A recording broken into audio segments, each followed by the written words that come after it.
किधर है माया? तुम्हें किसके लिए रखा गया है? ध्यान नहीं रख सकते थे उसका? मैम वो अभी यहीं थी, उनको भूख लगी थी तो वो कुछ खाने के लिए काउंटर की तरफ गई थी। मुझे नहीं पता वो कहाँ चली गई अचानक से। अगर मेरी बीवी कहीं भी चली गई और उसे कुछ भी हुआ तो फिर देखना मैं तुम्हारा क्या हाल करता हूँ। अरे भैया आप इतना टेंशन क्यों ले रहे हो? भाभी यहीं कहीं होंगी। आप प्लीज रिलैक्स हो जाओ। मार डाला, उसने मार डाला। अरे वो उसने मार डाला, उसने मार डाला, उसने मार डाला उसको। माया होश में आओ। किसने मार डाला और किसको? हाँ, अनुष्का ने ऋत्विक को मार डाला। उसने खून कर दिया उसका। क्या हुआ भाभी? क्या हुआ? तुम? हाँ भाभी मैं तो जिंदा हूँ। इसकी लाश तो वहाँ पड़ी हुई है। मैं सच बोल रही हूँ। हाँ? लगता है इसे झटका लगा है। इसके दिमाग की हालत अभी ठीक नहीं है। अर्नव प्लीज इसका दिमाग की इलाज किसी अच्छे डॉक्टर से कराओ। अर्नव मैं बिल्कुल ठीक हूँ। अनुष्का तुम झूठ बोल रहे हो। मैंने तुम्हें देखा है, तुमने ऋत्विक का खून किया है। तुमने इसी गन से उसको मारा है। तुमने खून किया है ऋत्विक का। माया कुछ नहीं हुआ है, ये सिर्फ तुम्हारे दिमाग का वहम है। ये मेरा कोई वहम नहीं है। वहाँ ऋत्विक की लाश पड़ी हुई। तुम मेरे साथ चलो, मैं तुम्हें दिखाती हूँ। आ मेरे साथ। उसकी लाश वहीं पड़ी। हाँ वहाँ पर है। मेरा विश्वास कर, वो वहीं पर है।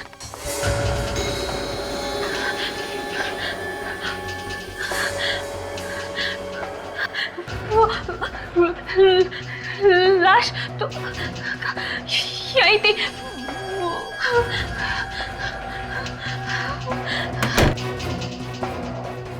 आज के दिन भी ये नाटक करने की क्या जरूरत थी तुम्हें? आखिरकार तुमने सारे मेहमानों के सामने हमारी इज्जत उछाल कर रखी थी। यही चाहती थी ना तुम? माँ रहने दो ना, आपको तो पता ही है भाभी की दिमागी हालत। तुम मर चुके हो। मैंने देखा था तुम्हारी लाश वहाँ पड़ी हुई थी। तो ये कि आपके सामने आत्मा खड़ी है भाभी। तुम्हारा चेहरा पूरा खून से लथपथ था। तुम्हें अनुष्का ने गोली मारी है। मैंने देखा था। मैंने गोली चलाई है। हाँ, तुमने गोली मारी है ऋत्विक को। मैंने खुद से देखा और फिर तुम कॉरिडोर में भाग गई। मैंने तुम्हारा पीछा किया। तुम्हारी ये गन पड़ी हुई थी। ये गन मैंने उठाई है। कम ऑन माया, मैं लोगों के साथ बाहर थी, अभी तुमने देखा ना, तो फिर मैं यहाँ कैसे आ सकती हूँ? माया जी आप आराम कीजिए, यहाँ कुछ भी नहीं हुआ है। यार ऋत्विक का खून हुआ है। अनुष्का ने ऋत्विक का खून किया है, मैंने देखा है। भैया आप भाभी को घर लेके जाओ। और भैया भाभी के हाथ से गन ले लो, कहीं किसी को गोली ना मारे। मैंने कोई गोली नहीं मारी है। ये गोली अनुष्का ने मारी है, उसका खून किया है। तुम लोग मेरी बात का विश्वास करो। माया गन दो। अनुष्का ने खून गन दो। बस बहुत हो गया अभी। हाँ अब चलो मैंने बोला।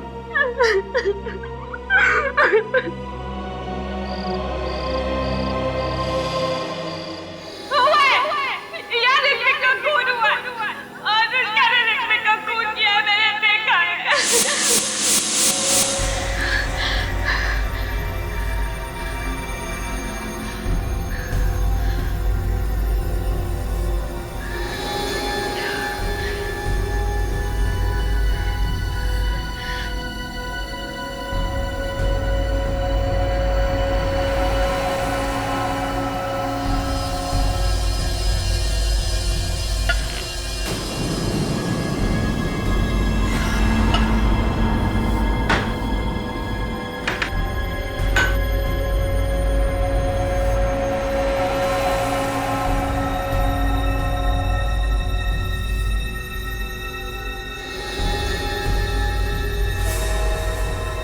अनुष्का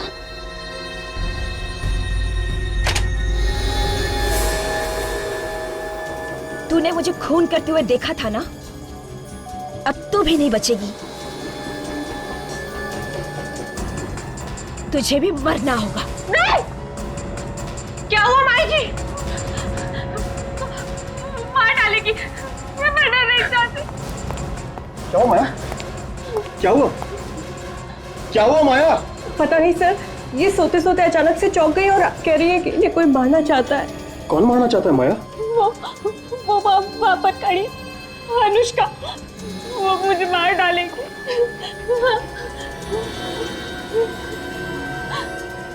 कोई भी तो नहीं है बाहर। वो भी यही खड़ी थी, उसने मुझे मार देगी धमकी दी थी। आर्नव, तुम्हें कितनी बार कह चुकी हूँ कि तुम्हारी बीवी का दिमाग खराब हो चुका है, अब इसे घर में रखना ठीक नहीं है, इसे हॉस्पिटल पर जाओ। कैसी बात कर रही हैं आप मॉम? अरे कुछ नहीं हुआ उसको, ठीक हो जाएगी वो। जब इतने दिन तक ठीक नहीं हुई तो अब तक खाक ठीक हो जाएगी। मैं झूठ नहीं बोली, आप लोग मेरा विश्वास कीजिए। वो मार डालेगी मुझे, मैं मरना नहीं चाहती। माया, ये वहम निकाल दो अपने दिमाग से प्लीज, और अभी सो जाओ। रिया, माया का ध्यान रखना।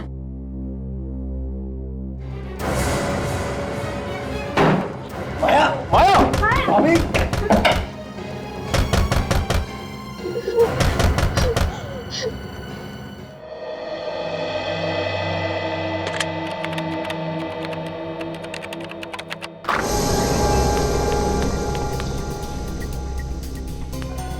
बचा लीजिए, मुझे बचा लीजिए।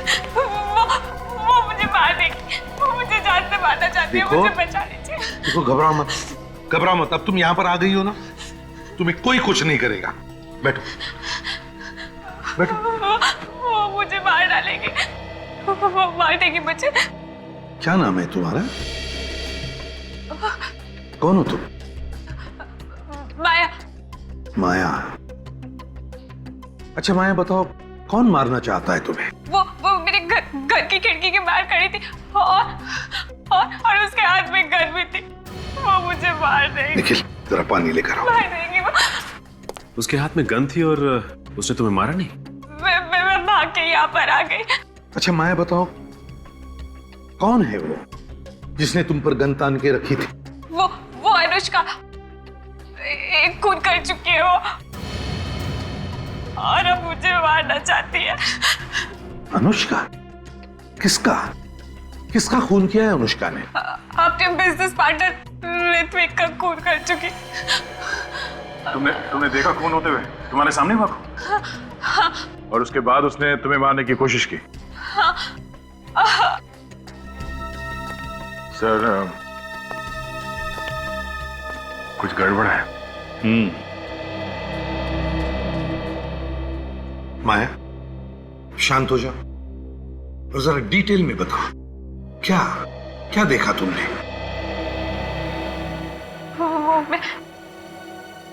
मैं ऋत्विक की बर्थडे पार्टी में गई थी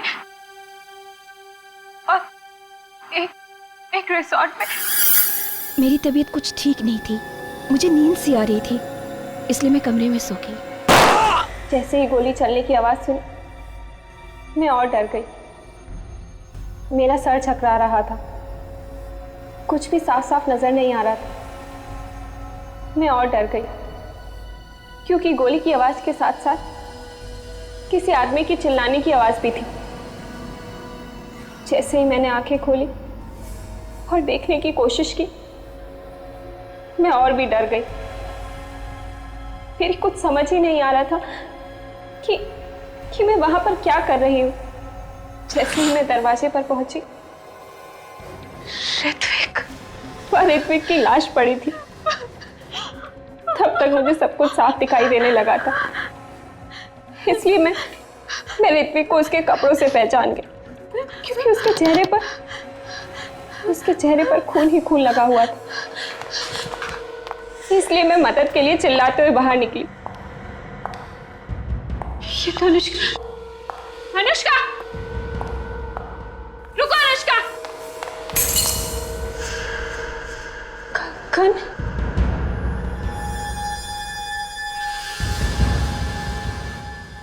इसका मतलब अनुष्का ने ऋत्विक का खून किया। अनुष्का रुको। मैं थोड़ी दूर तक उसके पीछे भागी, मगर वो अचानक गायब हो गई। ऋत्विक का खून होने के बाद तुमने देखा वो जिंदा था? हाँ?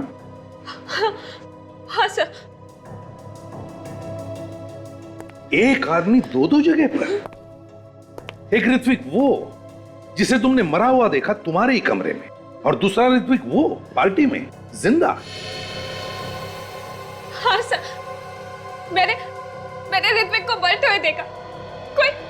कोई मेरी बात का विश्वास ही नहीं कर रहा है सर। माया, तुम्हारी तबीयत कुछ खराब लगती है, कोई दवाई वगैरह ले रही हो क्या? दवाई तो मैं रोज लेती हूँ। कैसी दवाई है? पता नहीं, पर रोज लेनी पड़ती है।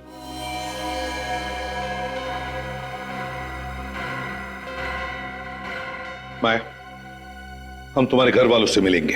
तुमने कुछ सोचा माया? तुमने एक जिंदा इंसान की मौत का बवंडर बना दिया। देखो अर्नव, माया को डांटने के लिए नहीं बुलाया तुम्हें यहाँ पर। खून हुआ है वहां पर, समझे? सर अगर खून हुआ होता तो क्या मैं जिंदा होता? सर माया की दिमागी हालत ठीक नहीं है। ये देखिए मेरे पास डॉक्टर की रिपोर्ट भी है सर।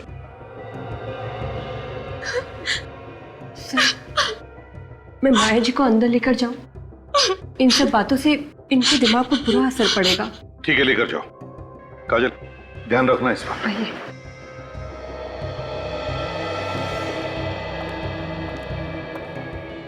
तो बताओ, माया कमरे में गई थी या नहीं? सर गई होगी, हमें क्या पता। वैसे भी ये अर्नव उसे खुद ही ढूंढ रहा था। तुम लोग भी तो ढूंढ रहे थे ना? नहीं, ये दोनों आपस में झगड़ा कर रहे थे। झगड़ा तो चल रहा था, लेकिन इसका ये मतलब नहीं कि वो कुछ भी कहेगी और ऐसे इल्जाम लगाएगी हम पर। किस बात को लेकर झगड़ा हुआ था तुम लोगों में? वो ऋत्विक ने मुझसे कुछ पैसे लिए थे, आज तक लौटा नहीं पाया, तो इसी बात पर हमारे बीच झगड़ा हो रहा था। तुम भी तो गई थी ना माया के घर उसे मारने के लिए? नहीं सर, वो झूठ बोल रही है। मैं तो अपनी स्टूडियो में थी। कोई सबूत है? हाँ सर, गवाह भी है और सबूत भी। आप चाहते हैं तो मैं आपकी बात करवा दूंगी। ठीक है, सबूत भी देख लेंगे। ये बताओ, ये गन माया के पास आई कैसे? बोलती क्यों बंद है तुम तीनों की? कि माया सच तो नहीं बोल रही? खून हुआ है वहां पे, ऋत्विक का नहीं तो किसी और का। सर हम मानते हैं कि माया के हाथ में गन थी सर, लेकिन अगर उस कमरे में किसी का खून हुआ होता तो कम से कम वहां पे लाश तो मिलती, या फिर कमरे में कहीं ना कहीं खून के धब्बे तो मिलते सर। ठीक है, इस बार हम तीनों को छोड़ रहे हैं, लेकिन ध्यान रखना अगर जरूरत पड़े तो फिर से बुला लेंगे। जी सर। जा सकते हो तुम लोग।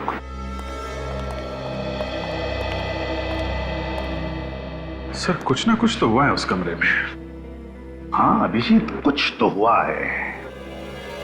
लगता है इस माया की बातों में सच्चाई है, लेकिन समझ में नहीं आता है कि ये गन माया के पास आई कहां से। सर माया ने बताया कि उसने गोली चलने की आवाज सुनी थी। इस गन पे साइलेंसर लगा हुआ है, तो उसने आवाज सुनी कैसे?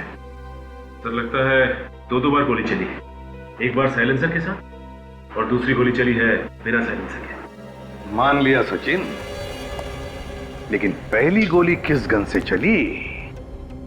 साइलेंसर वाली गन से या बिना साइलेंसर वाली गन से? वहां जो कुछ भी हुआ है उस होटल के कमरे से ही पता चल जाएगा।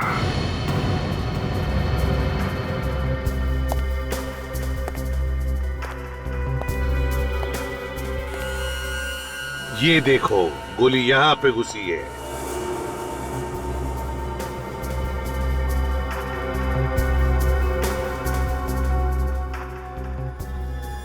वहां भी अंधाधुंध गोलियां चली है सचिन। सर लेकिन माया कह रही थी कि उसने एक ही गोली की आवाज सुनी है, बाकी गोलियों की आवाज उसने सुनी क्यों नहीं? वही तो। और तो इतना बड़ा रिसोर्ट है, सैकड़ों लोग यहाँ पर काम करते हैं, फिर भी किसी को पता कैसे नहीं चला कि यहाँ पर खून हुआ है? इतनी गोलियां चली है। क्यों सर? ना तो कोई कमरे में लाश मिली और ना ही कोई खून का निशान। तो क्या वो औरत झूठ बोल रही है? उसने अपनी आंखों से देखा ना खून होते हुए है? सर वो औरत सन की लगती है, पूरे होटल में गन लेकर घूम रही थी हाथ में, सब लोग डरे हुए थे उससे। बाहर जाके खड़े हो जाओ। सर ये माया तो ये भी कह रही थी कि लाश दरवाजे के पास यहाँ अंदर पड़ी थी घर में, और दरवाजा बंद था, तो फिर खूनी ने गोली चलाई कहां से होगी? सचिन, माया ने यह भी कहा कि वो दरवाजा खोलकर बाहर गई। इसका एक ही मतलब हो सकता है कि खूनी इस तरफ दरवाजे के बाहर खड़ा था। अगर वो दरवाजे के बाहर खड़ा था तो फिर उसने गोलियां कैसे चलाई? साहब ये देखिए सर, अजीब सा कांच का टुकड़ा है सर, बेड के नीचे मिला। वाकई अजीब सा टुकड़ा है ये, ना किसी बल्ब या ट्यूबलाइट का है, ना फिर किसी फोटो फ्रेम का। जरा मैग्नीफाइंग ग्लास दे दो। ये तो कॉन्वेक्स लेंस का टुकड़ा है, कॉन्वेक्स लेंस का टुकड़ा। कॉन्वेक्स लेंस तो पीप होल में लगाया जाता है। मगर सर दरवाजे को देखकर तो नहीं लगता है कि इसका पीप होल बदला गया है। हाँ,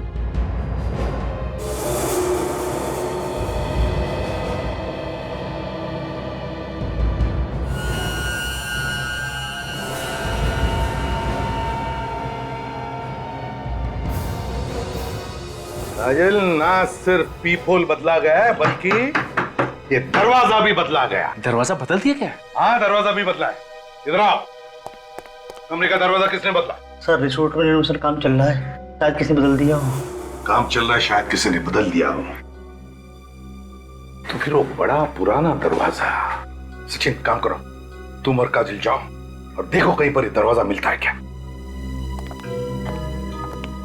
सर हाँ सर, एक बात तो समझ में आ गई, गोली पीप होल से ही चली है, दरवाजा भी अंदर से बंद था, फिर लाश कैसे गायब हो गई सर?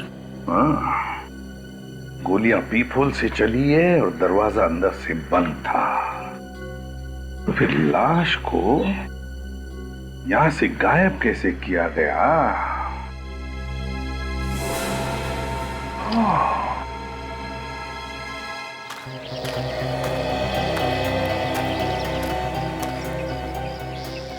निखिल, खूनी अगर लाश को ले गया होगा तो यहीं से, इसी खिड़की के रास्ते से ही ले गया होगा, क्योंकि अगर मेन दरवाजे से लेके जाता तो कोई ना कोई उसे देख लेता। हाँ सर, अगर घायल भी हुआ होगा तो भी यहीं से गया होगा सर। सिक्योरिटी, अरे सुनो। सलाम साहब। यहाँ पर कल रात को जो बर्थडे पार्टी थी, जी, उस वक्त ड्यूटी पर कौन था? तुम दोनों थे? हाँ सर, हम ही दोनों थे। तो क्या कल रात तुमने किसी घायल आदमी को यहाँ से भागकर जाते हुए देखा, या किसी आदमी को कोई भारी सामान लेकर जाते हुए? मेरा मतलब है कोई लाश वगैरह? नहीं सर, हमने नहीं देखा। ऐसे मुंह उठा के मत बताओ, बिना सोचे बिना याद किए। ठीक से बताओ, याद करो, बताओ, देखा तुमने? सर मुझे पक्का याद है, पार्टी खत्म होने तक यहाँ से कोई नहीं गया था। किसी गाड़ी को जाते हुए देखा? हाँ सर, गाड़ी गई थी यहाँ से। गई थी? कौन सी गाड़ी? सर वो जो दो टेम्पो है ना, उनमें से एक टेम्पो गया था। कौन सी गाड़ी है? सर ये वाली। ये हमेशा आती रहती है? हाँ सर, रिसोर्ट से टाउन और टाउन से रिसोर्ट आना जाना लगा रहता है। जरा चाबी दो। सर चाबी तो ड्राइवर के पास है। तो ड्राइवर को बुलाओ जल्दी। ड्राइवर तो सुबह से गायब है सर। ड्राइवर सुबह से गायब है मतलब? बिना पूछे बिना बताए ऐसे ही गायब हो गया? निखिल, खोल दो गाड़ी का दरवाजा।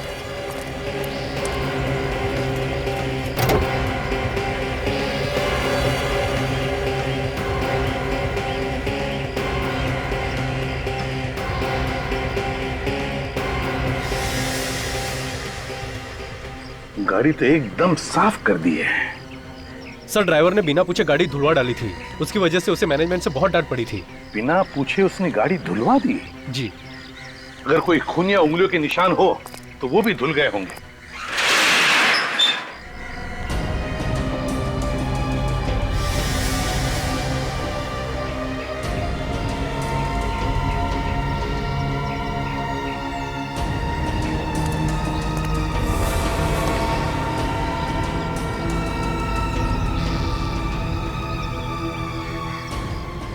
टायर में कीचड़ जैसी मिट्टी,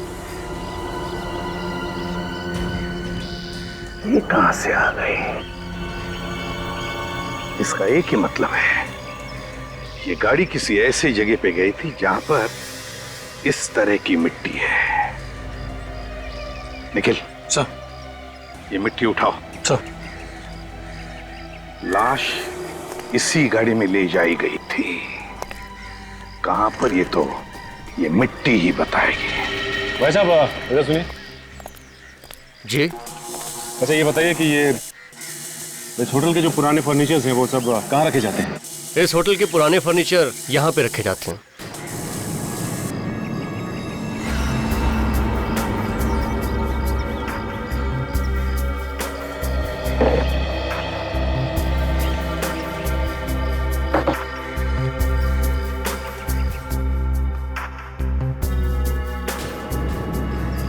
काजल, लगता है वो दरवाजा इसके पीछे ही है। बंद कर दिया। संभल के।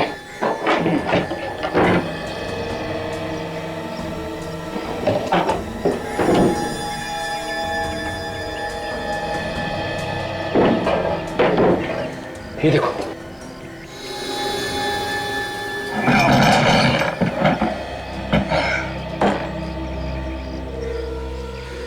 लगता है काजल ये दरवाजा वही है।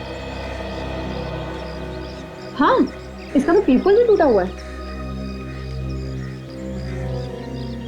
इसका मतलब काजल गोली यहीं से चलाई गई है।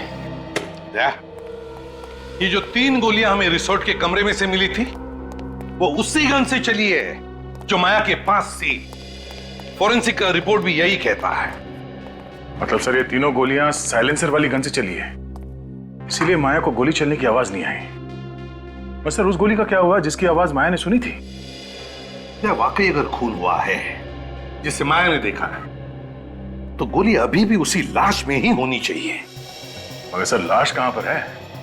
खूनी को वहां से लाश ले जाते हुए किसी ने देखा कैसे नहीं?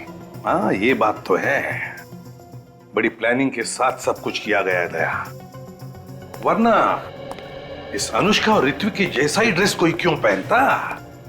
हाँ सर, और ये सब इसलिए किया गया ताकि माया को किसी तरह से ये खून होते हुए दिख जाए और उसका दिमाग खराब हो।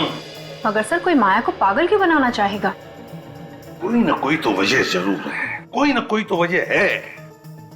एक बात और सर, अगर ये सब एक प्लान था तो हो सकता है जो आदमी मारा गया है उसे मालूम ना हो कि उसकी मौत होने वाली है। वो तो बेचारा कोई छोटा मोटा एक्टर होगा जो इसमें फंस गया। हाँ बेचारा। इस खूनी ने उसे झूठ बोलकर पटा लिया होगा सर। उसने बताया होगा कि कोई नाटक करना है जिसमें ऋत्विक के कपड़े पहनने हैं और फिर सचमुच गोली मार दी उसे। मगर सर एक बात अभी तक समझ में नहीं आ रही है, वो आदमी सचमुच मर चुका है या फिर सिर्फ घायल हुआ है? और एक बात, वो लड़की जिसने अनुष्का जैसी ही ड्रेस पहनी थी, वो ड्रेस आई कहां से? अब अनुष्का 2 ड्रेस तो नहीं बनाएगी, बिल्कुल वैसी की वैसी ही। इस अनुष्का से पता लगाना चाहिए कि उसने वो ड्रेस कहां पर बनवाई थी। वहीं से पता चलेगा कि कौन है ये दूसरी लड़की जिसने वैसी ही ड्रेस बनवाई थी। वही खूनी है दया, वही खूनी है। बॉस दरवाजे को तो एकदम साफ सूफ करके रख दिया गया है। बहुत ही होशियार खूनी है, फिंगरप्रिंट्स भी एकदम साफ कर दिए। सड़क की गोली तो पीपोल में से ही चली है ना? हाँ, गोली पीपोल से ही मारी गई। और कोई खून वगैरह मिला दरवाजे पर? नहीं, दरवाजे पर कोई खून नहीं था। किसी ने उसे भी साफ कर दिया? बड़ी प्लानिंग के साथ मर्डर किया है, खून ही साफ कर दिया। अरे फ्रेडी, दरवाजे पर खून होता तो साफ करता ना, खून था ही नहीं दरवाजे पर। अब मेरा दिमाग चकराने लगेगा सर। गोली चली, खून हुआ, मगर खून नहीं निकला। अरे यार गोली चलेगी तो खून निकलेगा। अरे तो सर फिर खून गया तो गया कहाँ? और अगर सर किसी को गोली लगेगी तो थोड़ा बहुत खून तो उड़ेगा ही ना। थोड़ा बहुत खून तो जरूर उड़ेगा, लेकिन इस दरवाजे पर जरा भी खून नहीं था।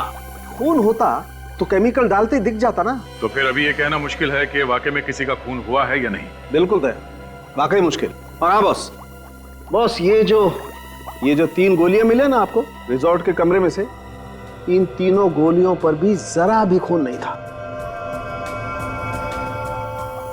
चलो मान लिया कि गोली पीपोल में से ही चली थी, फिर जो भी कोई आदमी पीपोल की उस तरफ से बाहर देख रहा था, गोली चलते ही उसकी खोपड़ी के तो चिथड़े चिथड़े उड़ जाते हैं।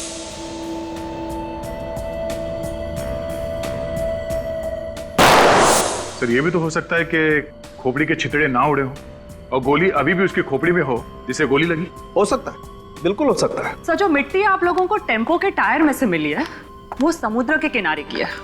उसमें से मुझे छोटे छोटे पत्थर के टुकड़े और सी शेल्स मिले जो अक्सर बीचेस पे पाए जाते हैं। इसका एक ही मतलब है दया, खूनी ने लाश को टेम्पो में डाला और समुद्र के किनारे ले गया। रिसोर्ट के आसपास जो भी बीच है, लाश वहीं पे मिलेगी।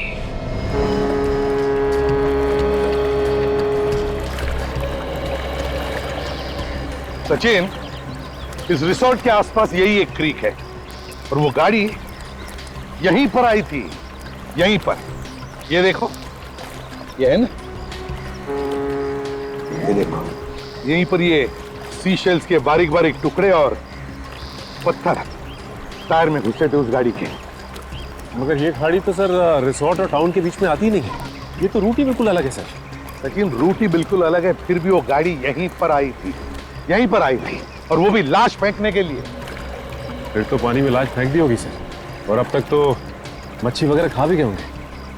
फिर भी सचिन, दूर दूर तक नजर दौड़ाते हैं, कुछ ना कुछ तो जरूर मिलेगा, है ना? चलो काम पे लग जाते हैं।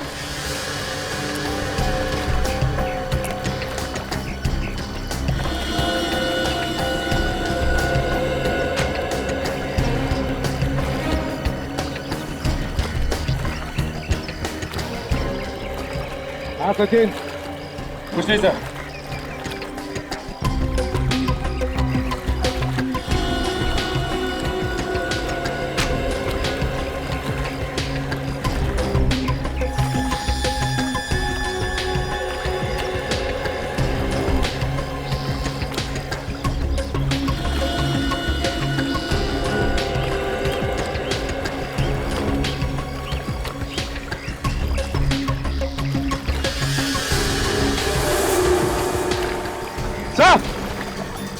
हाँ सचिन,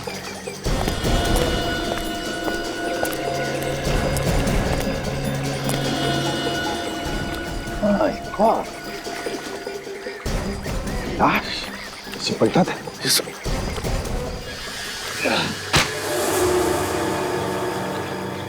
सर, कहीं ये वही लाश तो नहीं? सचिन, ये वही लाश है।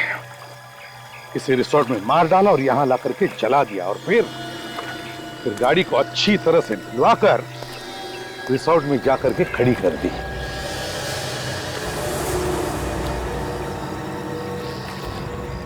सर।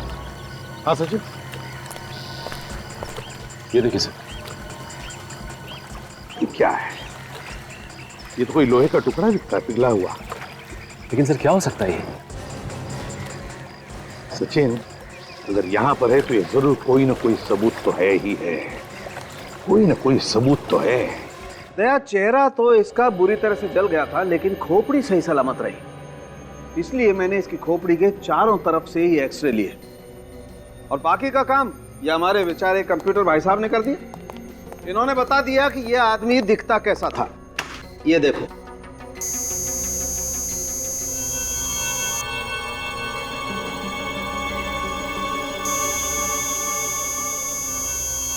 चलो, अब तो माया के परिवार वालों में से कोई तो इसे पहचान ही लेगा। और नहीं पहचाना तो? अब नहीं पहचाना तो अब सर, मुझे तो लगा था कि केस खत्म हो गया। गड़बड़ हो सकती है फेडी। अगर परिवार का कोई आदमी इसमें मिला हुआ है और उसे पता चल गया कि हमें लाश मिल गई है, तो कहीं इस माया की जान खतरे में न पड़ जाए। मगर सर, इस आदमी के बारे में पूछताछ तो करनी पड़ेगी। ये है कौन, और इसे ऋत्विक जैसे कपड़े क्यों पहन रखे थे? देखो भाई, मैं आप लोगों को इतना तो बता सकता हूँ कि इस आदमी की उम्र 35 से 40 साल के बीच में थी। कुछ और पता चला डॉक्टर साहब? हाँ दया, इस आदमी की कलाई की रिस्ट की हड्डी टूटी हुई थी, ये देखो, और इसने प्लास्टर लगाया हुआ है। प्लास्टर लगा हुआ है? मतलब हड्डी अभी अभी हाल ही में टूटी होगी? बिल्कुल। तो किसी हॉस्पिटल में जाके उसने प्लास्टर लगवाया होगा। इस हॉस्पिटल को हम लोग ढूंढ सकते हैं। हाँ सर, इस आदमी के खोपड़ी में से जो गोली मिली थी वो इस गन से नहीं चली, और जो पिघला हुआ लोहे का सामान मिला था वो एक्चुअली एक गन थी। अच्छा, तो जो 3 गोली चली उस कमरे में वो इस गन से चली थी जो माया के पास थी, जिसपे साइलेंसर लगा हुआ था। इसीलिए उसे गोली चलने की आवाज सुनाई नहीं दी। और जिस गन से खून हुआ है उसे पिघला दिया गया, जिसकी आवाज माया ने सुनी। मगर गन को पिघलाना इतना आसान नहीं है। बिल्कुल फ्रेडी, गन को मेल्ट करना वाकई आसान नहीं है। बहुत हाई टेम्परेचर चाहिए, लगभग 1530 डिग्री का टेम्परेचर चाहिए, तभी जाकर के गन का लोहा पिघल सकता है। और दया, ये काम कोई लोहार या कोई वेल्डर ही कर सकता है।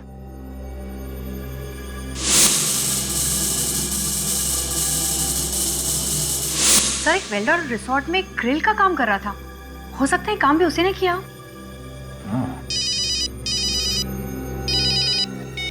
हाँ निखिल,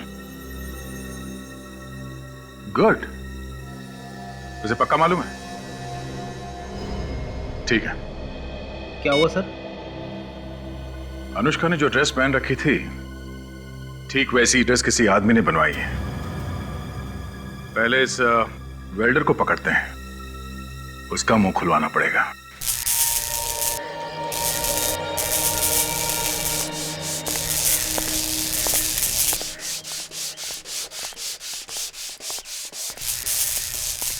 जी सर।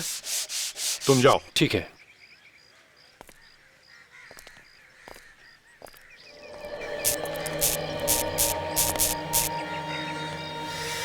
अरे सर, आप खूनी का पता चला? नहीं, अब तक पता नहीं चला, लेकिन बहुत जल्दी पता चल जाएगा। साहब, खूनी जरूर पकड़ा जाना चाहिए। एक बात बताओ, ये जो तुम्हारा वेल्डिंग का रॉड है ना, इसमें से कितना टेम्परेचर बाहर निकलता है? पता नहीं साहब, मगर आप ये सब क्यों पूछ रहे हैं आप? नहीं, एक गन का हलवा बनाना है। गन? हाँ।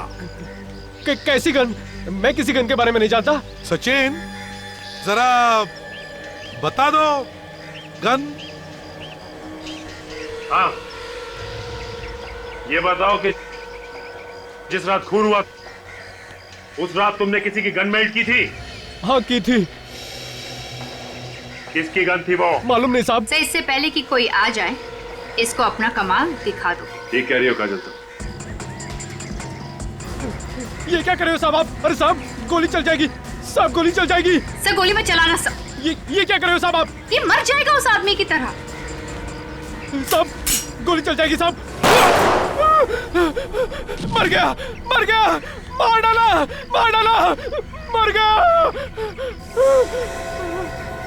पता चला गोली कैसे चलती है? बिना गोली चले कैसे दर्द हुआ? सोचो उसे कितना हुआ होगा दर्द जिस पर ये गोली चली थी। बर्थडे पार्टी में आई थी वो साहब, ज्यादा उम्र नहीं थी उसकी, जवान थी साहब। कौन हो सकती है वो औरत? कौन हो सकती है? साहब, पार्टी के बाद एक आदमी ने उसको आवाज लगाई थी और पूछ रहा था कि माया को तुमने अकेला क्यों छोड़ दिया? तुम पहचान लोगे उसे? हाँ साहब।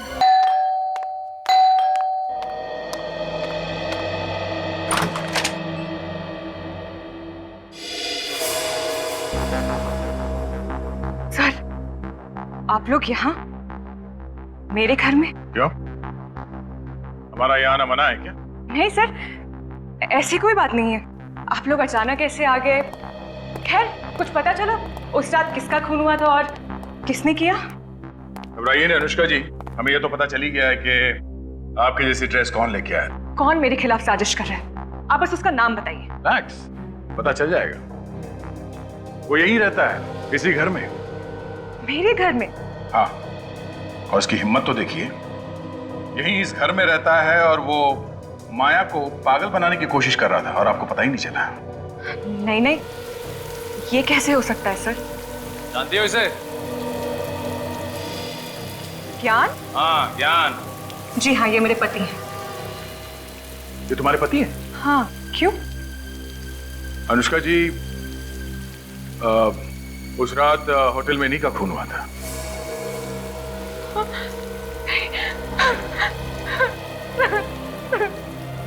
ये बात आपको पता कैसे नहीं कि उस रात को उस बर्थडे पार्टी में आपके पति भी? ये कैसे हो सकता है? ज्ञान तो यहाँ था ही नहीं, वो तो एक हफ्ते पहले ही यूएस गया था। पर वो यूएस गया ही नहीं, क्योंकि वो भी इस प्लान में मिला हुआ था। पर उसे अंदाजा नहीं था कि इस सब में वो खुद मारा जाएगा। ज्ञान के दोस्तों का एड्रेस या टेलीफोन नंबर मालूम है आपको? तो प्लीज बताइए। जी सर, मैं आपको ज्ञान के खूनी को ढूंढने में जरूर मदद करूंगी। सर, देखने में बहुत शरीफ लग रही थी। कोई कह नहीं सकता कि वो ऐसा काम कर सकती है। हाँ निखिल, कुछ लोग जैसे दिखते हैं वैसे होते नहीं हैं। अगर वेल्डर हमें नहीं बताता कि वो लड़की रिया ही थी जो उसके पास गन लेकर गई थी, तो हमें पता भी नहीं चलता उसके बारे में।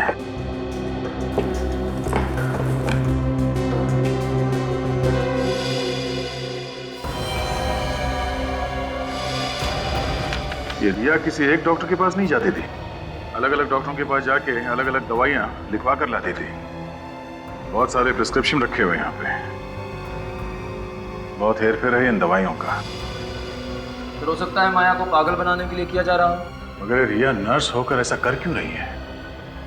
जरूर कोई ना कोई है जो रिया से सब करवा रहा है। सर, हाँ निखिल, ये देखिए।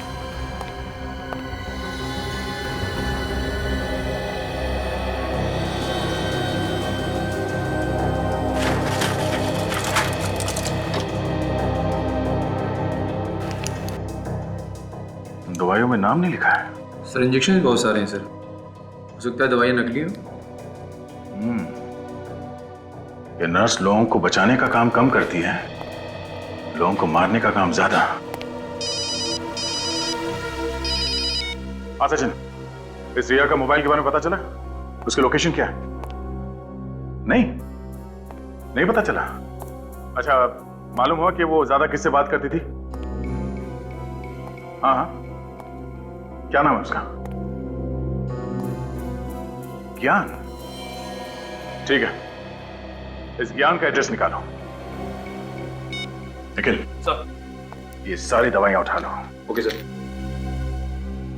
ये दवाइयां हमारे लिए सबूत का काम करेंगी। सच बोल रहे हो? वाकई मालूम नहीं तुम्हें विज्ञान क्यों रुका था होटल के कमरे में?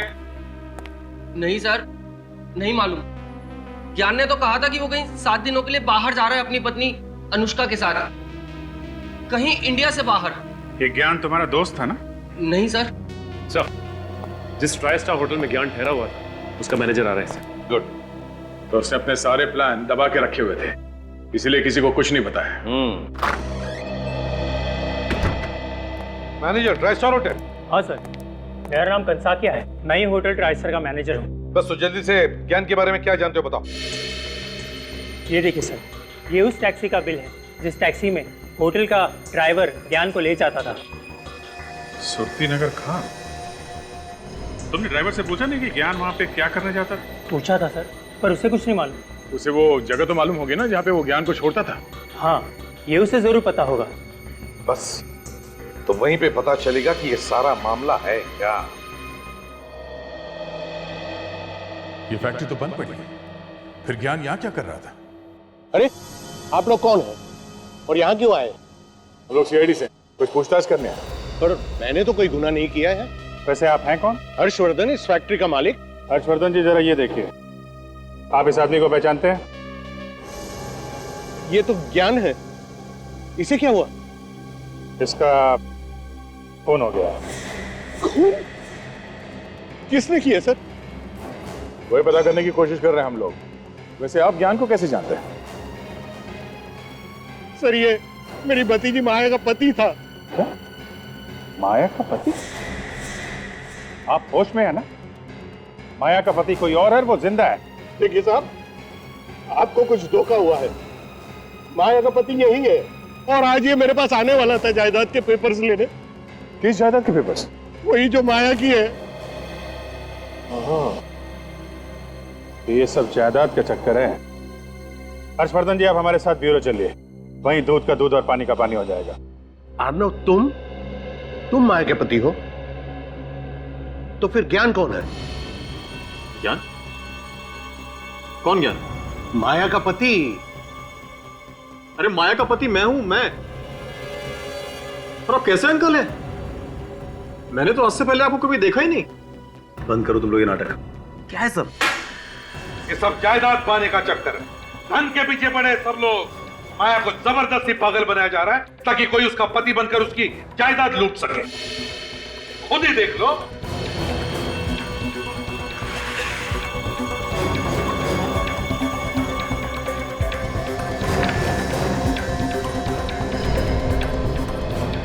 तो माया की वसीयत, ये सारा झंझट इसी वजह से हो रहा है, इसी वसीयत की वजह से हुआ ये सब। क्या लिखा है इसमें? लेकिन सर, माया ने मुझे इसके बारे में कभी भी नहीं बताया। मुझे भी मेरे वकील ने ही बताया सर। और अचानक एक दिन ज्ञान कहीं से आया और कहने लगा कि माया की तबीयत बहुत खराब है और मैं ही उसका पति हूं। और कोई है माया के परिवार में? माया और उसकी चचेरी बहन मीनाक्षी के अलावा और कोई नहीं है परिवार में। और मीनाक्षी की कई साल पहले पानी में डूबकर मौत हो चुकी है। मैं भी उसका दूर का चाचा हूं। तो इस वसीयत से फायदा किसको होने वाला था? और किसे सर? माया को। मीनाक्षी तो मर चुकी है। मीनाक्षी की लाश मिली थी? वो मुझे नहीं पता सर। और हो सकता है मीनाक्षी अभी भी जिंदा हो और ये सब उसी ने किया है जायदाद के लिए। मगर सर, कोई ना कोई तो बीच में होगा ही जो माया को भी जानता होगा और मीनाक्षी को भी। हाँ, कोई ना कोई तो जरूर है दया, जिसने ये सब चक्कर चलाया है। सर, अब इन दोनों को अरेस्ट कर लेते हैं, यही बताएंगे हमें। मगर हमें क्यों? सर हमने क्या किया? ज्ञान का खून और माया को ड्रग्स देकर पागल बनाया तुम लोगों ने। किसके कहने पर किया ये सब? वकील साहब, आदमी को अगर पैसे सपने में भी दिख जाए ना तो उसके मुंह से पानी टपकने लगता है। लालचियों ने मेरी भतीजी माया को पागल बना दिया। मगर इस बात की सजा तो उन्हें मिल चुकी है ना? सजा तो मिल चुकी है वकील साहब, मगर इसका मतलब ये तो नहीं कि माया ठीक हो जाएगी। आप ठीक कह रहे हैं सर, इतनी आसानी से नहीं। अब तो वकील साहब, अब यही एक बंद पड़ी हुई आखिरी फैक्ट्री मेरी जायदाद में बची है। इसे भी बेचकर मैं सारा पैसा ट्रस्ट में जमा करा दूंगा। You are right sir. अब आपका कोई और रिश्तेदार भी तो है नहीं जो इस जायदाद का वारिस बन सके। है। मैं हूँ वारिस। कौन हो तुम? मैं मीनाक्षी हूँ, माया की बहन, जिसे आप लोग मरा हुआ समझ रहे थे। मीनाक्षी? मीनाक्षी, तुम यहाँ कैसे? तुम तो कई साल पहले डूब के मर गई थी। चाचा जी, ये मेरे मेडिकल रिपोर्ट्स हैं।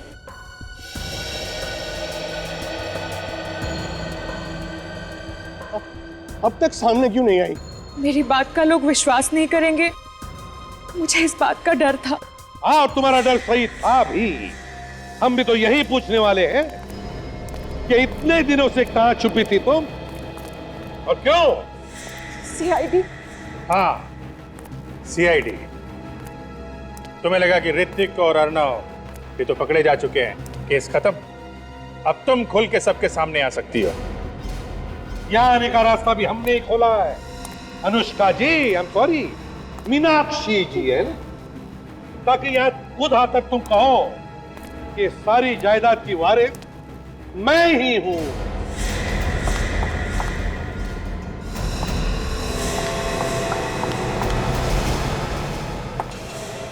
सीआईडी से तेज तुम नहीं भाग सकती अनुष्का, और इस गन से निकली हुई गोली से तेज तो तुम भाग ही नहीं सकती। गोली कितने स्पीड से निकलती है मालूम है तुम्हें? 1 सेकंड में 900 किलोमीटर। जब स्पीड ही नहीं मालूम तो भागी क्यों?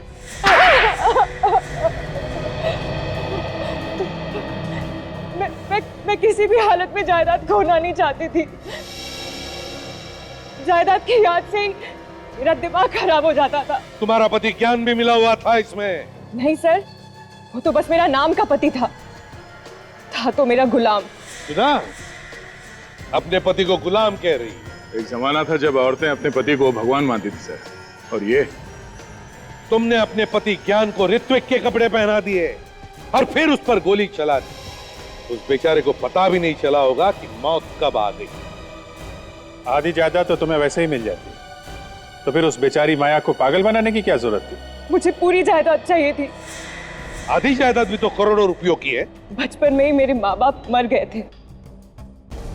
मुझसे सब कोई नफरत करता था, सब माया को ही प्यार करते थे, और ये सब देखकर मैं अंदर ही अंदर रोती थी सर। तो तुमने माया को पागल बना दिया, ऊपर से अपने पति का भी खून कर दिया। अब जिंदगी भर जेल में सड़ते रहना, फांसी का ऑर्डर आने तक।